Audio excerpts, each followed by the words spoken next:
Komið sæl, Jóhann Gretarsson heiti ég og hjá mér Steinþór Þórðarsson. Nú við höfum lokið við að fara yfir allar 25 leksíurnar sem að komu frá Yttis Written. En við höfum hér í Boðunarkirkjunni útbúið 27. leksíuna en sem við höfum valið að merkja sem með bókstafnum A og yfirskriftin á þessari leksíu Boðorinn 10 opinbera kærleika Guðs. Og síðan hugsanlegt að við munum útbúa fleiri leksíur í framtíðinni og þá munum við bara koma þeim í loftið þegar að því kemur, Steini. Já. Nákvæmlega. En þá ætla ég bara að lesa inngangina þessu hefti. Eftir morðið á George Floyd af hendi hvíts lögreglumanns fór mikið mótmæla alda í gang. Þúsundir fóru í kröfugöngu í Bandaríkjunum og í ýmsum stórborgum heims. Jafnréttis var krafist að lögreglan tæki á öllu fólki jafnt og myndi ekki einblína á þá sem eru að dökku hörnslit.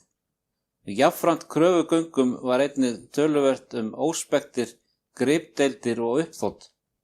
Einstaklingar og glæpahringir notuðu tækifærið, brutust inn í verslanir og stálu öllu steini léttara. Og aðrir settu eld í fyrirtæki og jafnvel lögreglustöð. Ekkert þjóðfélag getur farnast vel ef landslög eru ekki til staðar eða þau eru virt að vettugi. Við þekkjum vel máltækið með lögum skal land byggja og það ekki bara þjóðir jarðar sem þurfa lög til að stýra hegðun einstaklinga. Alheimur Guðs býr við kærleiksrík lög öllum til góðs.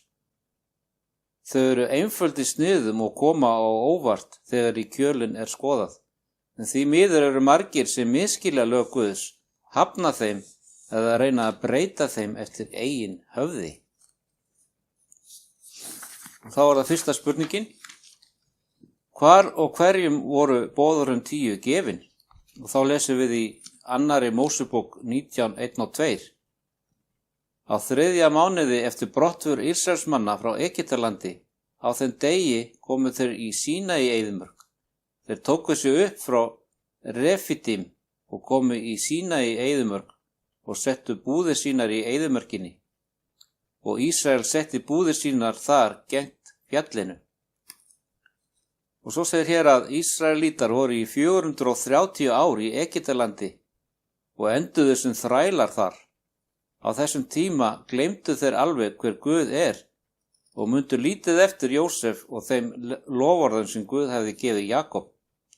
Við Sínaí fjallið birtist Guð þeim í mætti og sýndi þeim hver hann ásamt því að gefa þeim grunnreglur lífsins. Og þessar grunnreglur eru betur þekkt sem boðorinn 10 og skiptist í 2 efnisflokka.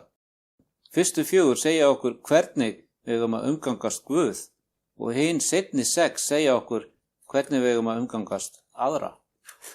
Við þurfum að hafa það í huga, Jóhann, að þó að hér sé tekið fram í textanum sem það varst að lesa, að þetta var gefið Ísraelsmönnum, að þá voru boðorðin ætluð öllu mannkyninu alveg frá upphafi, en það voru boðorðin höfð í heiðri af Abraham, sem var uppi löngu áður en Ísraelsþjóðin kom til sögunar.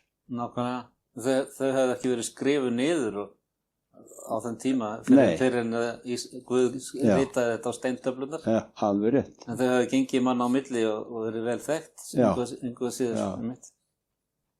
Þá spurning númer 2. Hvaða 2 boðorð koma greinilega fram við sköpun heimsins? Og það lesum við í 1. Mósebók 2:3. Guð blessaði hinn 7. dag og helgaði hann, því að á honum hvíldist Guð af verki sínu sem hann hafði skapað og gjört. Og einnig í 1. Mósebók 4:6 og 7. Það mælti drottinn til Kains, hví reiðist þú og hví ert þú niðurlútur? Því ekki þannig farið, ef þú gjörir rétt, þá getur þú verið upplitsdjarfur, en ef þú gjörir ekki rétt, þá liggur syndin við dyrnar og hefur hug á þér, en þú átt að drottna yfir henni. Við tökum eftir því að það svona þreföldu blessun yfir 7. degi vikunar sem hvíldardegi drottins, því að hann tilskipaði þennan dag, hann blessaði þennan dag og hann helgaði þennan dag. Já, einmitt. Svo að þetta ekki svo hver annar vinnudagur. Nei, einmitt. Og svo segir hér að strax í upphafi Biblíunnar hvíldadagur Drottins kynntur sem sérstakur dagur sem Guð hefur blessað, eins konar fæðingargjöf til mannsins við sköpun hans. Síðan sjáum við hvernig Guð varaði Kain við synd og hörmulegum afleiðingum hennar ef hann gætti sín ekki. Og það athyglisvert að þessar tvær sögur í upphafi Biblíunnar tala þessar tvo efnisflokka boðorðanna, hvernig við umgöngumst Guð og hvernig við umgöngumst aðra. Og þó svo að boðorðin 10 eru fyrst skráð öldum síðar, greinilegt að grunnlög alheimsins voru til staðar við sköpun jarðar. Einmitt. Og þá það spurning númer 3. Hvert megin hlutverk boðorða Guðs? Og þá lesum við í Jakobsbréfi 1:23-25. Því að ef einhver heyrandi orðsins og ekki gjörandi, þá hann líkur manni skoðar andlit sitt í spegli. Hann skoðar sjálfan sig, fer burt og gleymir jafnskjótt hvernig hann var. En sá sem skygnist inn í hið fullkomna lögmál frelsisins og heldur sér við það og gleymir ekki því sem hann heyrir, heldur framkvæmir það, hann mun sæll verða í verkum sínum. Og svo segir hér að alveg eins og spegill getur ekki þvegið skítugt andlit, þannig geta boðorð Guðs ekki breytt gallari lindisengun. En með því að virða fyrir sér boðorðin og íhuga gjörðir okkar, getum við séð hvort við lifum í samræmi við vilja Guðs. Og Biblían skilgreinir synd sem brot á lögum Guðs og öll höfum við syndgað. Brot á landslögum hefur afleiðingar í för með sér, eins leiða brot gegn lögum Guðs til aðskilnaðar frá honum. Ein alvarleg afleiðing þess að brjóta lög Guðs aðskilnaðar okkar frá Guði. Og þegar við fjarlægjum Guð, koma einnig fram breytingar á samskiptum okkar við aðra. Og Páll útlistar þetta nánar í bréfi sínu til Rómverja.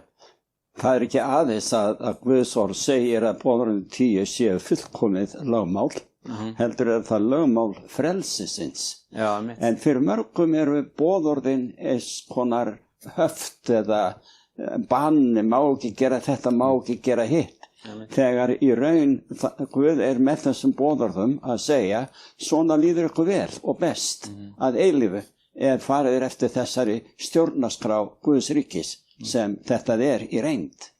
Ja, nákvæmlega. Nú þá það 4. spurning. Hvernig lýsir sálmaskáldið lögmáli Guðs? Og þá lesum við í Sálmónum 19:8-10. Lögmál Drottins lýtalaust, hressir sálina. Vitnisburður Drottins áreiðanlegur, gjörir hinn fávísa vitran. Fyrirmæli Drottins rétt, gleðja hjartað. Boðorð Drottins skýr, hýrga augun.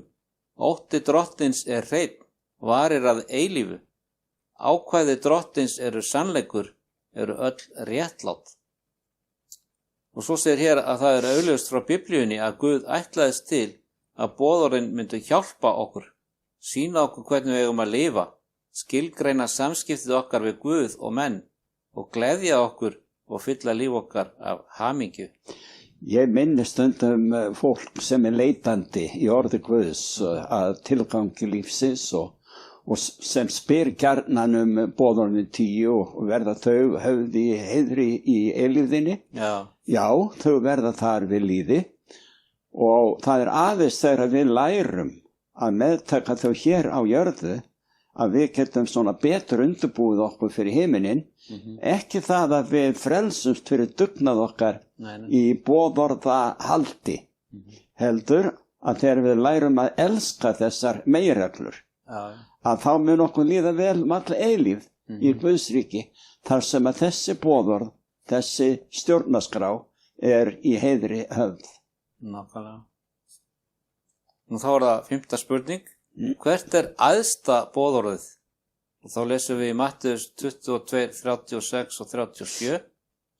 Einn þeirra sem var lögvitringur vildi freista hans og spurði, meistari, hvert hið æðsta boðorð í lögmálinu? Og hann svaraði honum, elska skalt þú Drottinn Guð þinn af öllu hjarta þínu, allri sálu þinni og öllum huga þínu.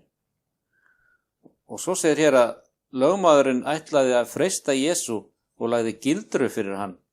En Jesú skildi hvað var á seiði og benti á að samkvæmt æðsta boðorðinu ber okkur fyrst og fremst að elska Guð. Þetta er samnefnari fyrstu 4 boðorðanna. Jesús hélt áfram og sagði: annað er þessu líkt, þú skalt elska náunga þinn eins og sjálfan þig. Á þessum 2 boðorðum hvílir allt lögmálið og spámennir. Og á þessum orðum Jesú sjáum við að boðorðin 10 er í raun 2, elska Guð og elska náungan. Á Sínaí fjalli gaf Guð Ísrael nánari útlistingu á hvernig eigi að lifa samkvæmt þessum grunnlögmálum. Þegar ég ungur ára var að byrja að lesa Biblíuna, að þá tók ég ekki eftir þessu til að byrja með. Að fyrstu 4 boðorðin snerust að minni skyldu eða hollustu við Guð í fyrstu 4 boðorðunum. En skylda mín eða hollusta gagnvart náunganum var augljós í síðari 6 boðorðunum. Og þegar maður sér þetta svona og svo segir Drottinn að þetta er svarið við hvert er hið æðsta boðorð. Þau eru 2. Það er Guð annars vegar og náunginn hins vegar sem okkur ber að virða í kærleika. Og þá er það spurning nummer 6. Hvernig endurspegla boðorðin 10 lyndiseinkunn Guðs? Og þá er það 1. Jóhannesarbréf 4, 7 og 8. Þér elskaðir, elskum hver annan, því að kærleikurinn er frá Guði kominn, og hver sem elskar er af Guði fæddur og þekkir Guð. Sá sem ekki elskar þekkir ekki Guð, því að Guð er kærleikur. Og svo segir hér að hérna er kjarni boðorðanna.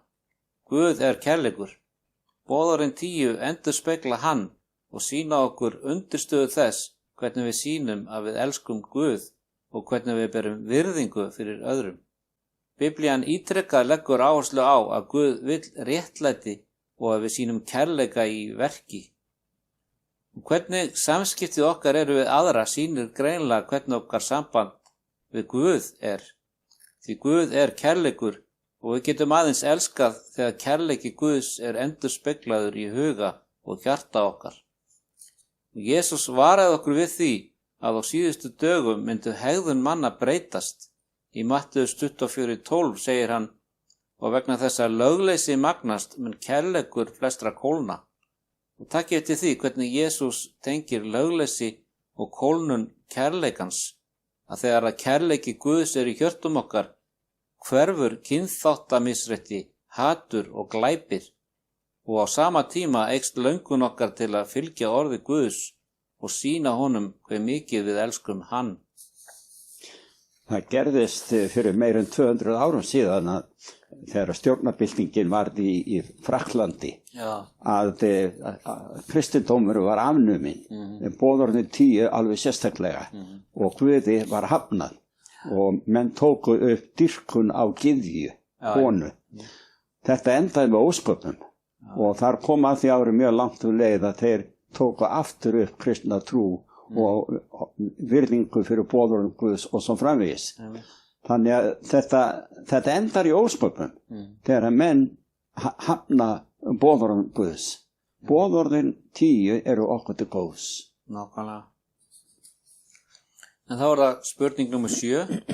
Hvert er áform Guðs með boðorð sín og lyndiseinkunn? Og þá lesum við í Hebreabréfinu 8:10. Þetta er sáttmálinn sem ég mun gjöra við hús Ísraels eftir þá daga, segir Drottinn. Ég mun leggja lög minn í hugskot þeirra og rita þau á hjörtu þeirra. Ég mun vera Guð þeirra og þeir munu vera líður minn. Og svo segir hér: Guð þráir að sjá lyndiseinkunn hans og kærleika í lífi okkar manna. Við getum ekki breytt okkur sjálf, en Guð mun gefa okkur kærleika sinn, sem leiðir til þess að við eigum náið samband við Guð og sýnum öðrum sannan náungakærleika. Davíð bað af einlægni að hjarta hans og syndugt eðli yrði breytt svo hann mætti lifa í hreinleika og tilbiðja Guð að staðfestu. Og þá komið að númer 8. Hvernig einkennast þeir sem elska Jesú? Þá lesum við Jóhannes 14:15. Ef þér elski mig, munið þér halda boðorð mín. Og einnig Sálmur 49. Að gjöra vilja þinn, Guð minn, mér yndi og lögmál þitt hið innra í mér. Og svo segir hér að kristinn einstaklingur hefur djúpa löngun til að þekkja Guð og kynnast honum. Líf hans breytist og mun líkjast lyndiseinkunn Guðs meir og meir. Boðorðin 10 í raun eitt boðorð, kærleiki Guðs. Boðorðin 10 benda á lágmark hegðunar okkar gagnvart öðrum. Síðan fer kærleikur Guðs lengra með okkur. Ungur, ríkur maður kom til Jesú og vildi vita hvernig hann ætti að öðlast eilíft líf og Jesú sagði honum að halda boðorðin. Ungi maðurinn sagðist hafa gætt þeirra allra frá unga aldri og Jesú svaraði: Ef þú vilt vera fullkominn skaltu fara, selja eigur þínar og gefa fátækum og mun þú fjársjóð eiga á himnum. Kom síðan og fylg þú mér. Ungi maðurinn elskaði peninga og sjálfan sig meir en Guð og gekk burt hryggur. Og svo einnig vísað hér í Matteus 5, 17 og 18. Ætlið ekki að ég sé komin til að afnema lögmálið eða spámennina. Ég kom ekki til að afnema heldur uppfylla. Sannlega segi ég yður, það til himin og jörð líðandi lok mun ekki eitt smástafur eða stafkrókur falla úr lögmálinu, uns allt komið fram. Og einnig Matteus 5, 21 og 22. Þér hafið heyrt að sagt var við forfeðurna, þú skalt ekki morð fremja, og sá sem morð fremur skal svara til saka fyrir dómi. En ég segi yður, hver sem reiðist bróður sínum skal svara til saka fyrir dómi. Og svo einnig hér í Matteus 5, 27 og 28. Þér hafið heyrt að sagt var, þú skalt ekki drýja hór, en ég segi yður, hver sem horfir á konu í gyndarhug hefur þegar drýgt hór með henni í hjarta sínu. Og í fjallræðu sinni lagði Jesú grunninn að ríki sínu og hvernig fylgjendur hans ætti að lifa. Í ofangreindum versum sjáum við að Jesús ætlaðist ekki til að stafkrókur boðorðanna 10 urðu numin úr gildi. Jesús bendir á að lágmarks uppfylling boðorðanna ekki nóg. Sá sem reiðist öðrum jafn sekur og sá sem fremur morð. Og sá sem horfir á konu með gyndarhug jafn sekur þeim sem drýgir hór. Undirstaða boðorðanna elska til Guðs og hvernig okkar samskipti við Guð og náungan eiga að ráðast af kærleika og elsku sem kemur frá Guði. Og þá það spurning númer 9. Hvaða boðorð vilja svo margar kristnar kirkjur breyta? Og við lesum í 2. Mósebók 28. Minnstu þess að halda hvíldardaginn heilagan. Og svo segir hér að 4. boðorðið hvíldardag drottins það eina sem margir deila um. Þetta líka eina boðorðið sem Guð sagði okkur að muna eftir. Þetta ætti að fá okkur til að hugsa og spyrja hvers vegna menn vilja ekki fylgja eina boðorðinu sem Guð bað okkur að gleyma ekki. Það hljóta að vera djúpar ástæður fyrir þessari tregðu okkar. Hvaða öfl á bak við þetta? Nú Daniel 7:25 segir okkur frá afli sem mun hafa í hyggju að breyta helgitíðum og lögum eins og við lesum hér. Að hann mun orð mæla gegn hinum hæsta, kúa hinna heilögu hins hæsta og hafa í hyggju að umbreyta helgitíðum og lögum. Og svo segir hér að Guð varaði við því að einhver myndi reyna að breyta helgitíðum og lögum Guðs. Þessi aðvörun var gefin öldum áður en kristin kirkja var til og öldum áður en breyting varð á hvíldardegi til sunnudags. Þessi viðvörun Guðs ásamt orðum hans í 4. boðorðinu að gleyma ekki hvíldardeginum ætti að leiða okkur til að íhuga gjörðir okkar og hversu mikið við elskum Guð. Alveg það merkilegt að allur hinn kristni heimur svo að segja hefur alveg gleymt þessu byrjunar orði, mundu að halda hvíldardaginn heilagan. Svo einnig vitnað hér í Matteus 4, 8 og 9. En tekur djöfullinn hann með sér upp á ofurhátt fjall, sýnir honum öll ríki heims og dýrð þeirra og segir: Allt þetta mun ég gefa þér ef þú fellur fram og tilbiður mig. Svo segir hér að Satan hafði áhuga á aðeins einu og það var tilbeiðslu. Síðasta freisting hans til Jesú í eyðimörkinni var að sýna honum þjóðir og gersemar heimsins og bjóða honum allt í skiptum fyrir tilbeiðslu. Satan er engill skapaður af Guði sem fremstur allra engla. Hann ofmetnaðist og þráði tilbeiðslu. Og Åpenbarunarbókin 13:4 bendur okkur á að í lok þessara jarðar munu menn tilbiðja drekann sem er Satan og fyrir tilstilli trúarlegra og stjórnmállegra afla. Þetta er löngun hans og þetta er valdið á bakvið almenna ákvörðun kristinna kirkna að koma saman á sunnudögum til tilbeiðslu en ekki á 7. degi eins og Guð sagði að við ættum að gera og gleyma ekki. Mér finnst það alveg sorglegt, Jóhann, hvað kristin kirkja víða lönd og þá ég að tala bara alla þá sem játa kristna trú, hvar í flokki sem hver lítinn áhuga þeir hafa á síðustu bók Biblíunnar. Já. Åpenbarunarbókin afskrifuð af mörgum sem bara eitthvað táknrænt, ekki meira. Og við þurfum ekki að hafa áhyggjur af þessari bók. Hafa sumir kennimenn sagt við sína lærisveina eða fólk. En þetta hefur með eilíf örlög okkar að gera. Boðskapurinn í Åpenbarunarbókinni. Alveg frá upphafi til enda og segir einnig frá viðburðum síðustu tíma. Nákvæmlega. Og margir fannir að tala tíma endalokana, burtséð frá Biblíunni. Þeir ættu nú bara að lesa Åpenbarunarbókina. Nákvæmlega. Og þá það spurning númer 10. Hver merking hvíldardagsins? Og þá lesum við í Esekiel 20, 19 og 20. Ég drottinn Guðiðar, lifið eftir boðorðum mínum og haldið lög mín og breytið eftir þeim. Og haldið helga hvíldardaga mína og séu þér sambandstákn milli mín og yðar til þess að menn viðurkenni að ég drottinn Guðiðar. Tákn íslensku þjóðarinnar íslenski fáni eða skjaldamerkið. Tökum við ekki mark á orði Guðs þegar hann segir að hvíldardagur minn fjórða boðorðinu 7. dagur vikunar laugardagurinn þegar hann segir þetta tákn gott samband milli mín og ykkar. Akkur tökum við ekki mark á þessu? Akkur að vera að breyta þessu boðorði í eitthvað annað eða var eitthvað sem að Kristur sýndi óþolinmæði við. Það var við mannasetningar, kennisetningar, mannaboðorð. Og sunnudagsdyrkun mannaboðorð. Algjörlega. Og svo segir hér að Guð gaf okkur hvíldardaginn til að vera sambandstákn milli okkar og Guðs. Hann sá sem skapaði okkur og einnig sá sem frelsar okkur undan ánauð syndarinnar. Að meðtaka hvíldardag drottins að meðtaka hann sem skapara og frelsara. Hvíldardagurinn á 7. degi vikunar eins konar þjóðfáni fylgjenda Jesú.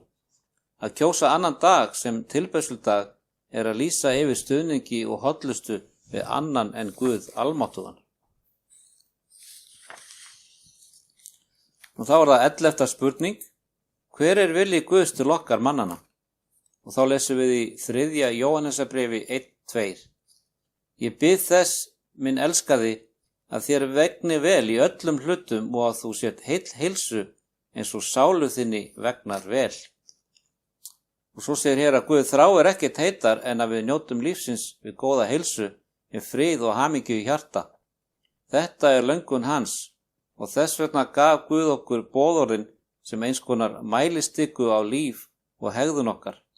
Við skoðum líf okkar í samræmi við boðorðin, en eitthvað úr skorðum, þá getum við farið til Jesú í bæn og beðið hann að hreinsa okkur, breyta og gefa okkur kærleika sinn. Afleiðingin verður sönn tilbeiðsla til Guðs og réttlæti og sanngirni til annara. Ég alveg sannfærður það, Jóhann, að það væri minna stressu eða sem þetta álag í lífi fólks og ef það bara fær eftir boðorðunum og hvíldist og þá á ég við virkilega tæki frá hvíldardaginn, 7. dag vikunar, laugardaginn sem hvíldardag Drottins og heiðruðu hann, heiðruðu Guð með því að hvílast og eiga gleðistundir með ástvinum sínum. Amen. Þá myndi þau öll njóta betri heilsu. Algjörlega. Svo einnig vísað hér í Jesaja 58, 13 og 14. Ef þú varast að vanhelga hvíldardaginn, varast að gegna störfum þínum á helgum degi mínum. Ef þú kallar hvíldardaginn feginsdag, en helgadag Drottins heiðursdag og virðir hann svo að þú framkvæmir ekki fyrirætlanir þínar, annast ekki störf þín, ég talar hégóma orð, þá munt þú gleðjast yfir Drottni og þá mun ég láta þig frambruna á hæðum landsins og láta þig njóta arfleðar Jakobs, föður þíns, því að munnur Drottins hefur talað það. Og svo segir hér að hvíldardagurinn á að vera gleðidagur eins og jól í hverju viku, án allra reikningana.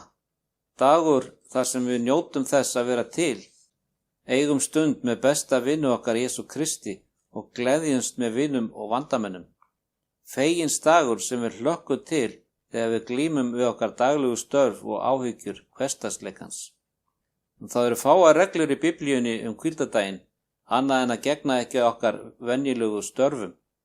Í staðinn sjáum við að hvíldardagurinn tengdur gjöfum Guðs, eins og náttúru jarðar, fjölskyldu, tilbeiðslu og frið í hjarta. Við finnum einnig tengsl við lofar Guðs fyrirgefningu, eilíft líf og návist hans sama hvað við göngum í gegnum. Þannig hvíldardagurinn dagur sem fylltur með gleði, kærleika og friði.